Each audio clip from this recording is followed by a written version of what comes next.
Dan maak je het zomerverkleed voor het seizoen 2024.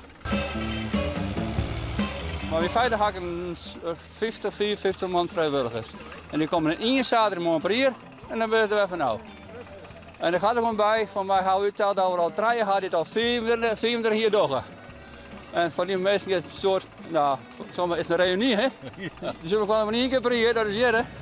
En zei ik bliksem goed rood, dat het je ooit een keer tegen gaat, gaat nooit weer. Dus dat moet maar enkel van. Hij had de zwembroek al klaar? Ja, ik heb hem onder de broek. Dat ik doe er haast even niet.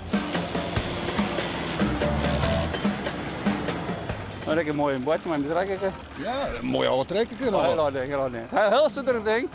Maar dat is jouw eigen? Dat is eigen, ja. Ja? Ja.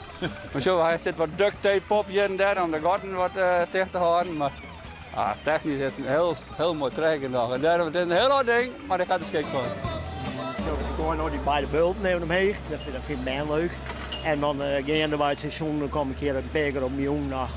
En dan ga ik zeker weer in met hem heugde bulten, zeg maar. Als ik denk van hoe het schoftje mooi waren. En dan komen de bij hier en dat vind ik hartstikke leuk. En dan betrek van die Michiel bulten. Prachtig. Ja.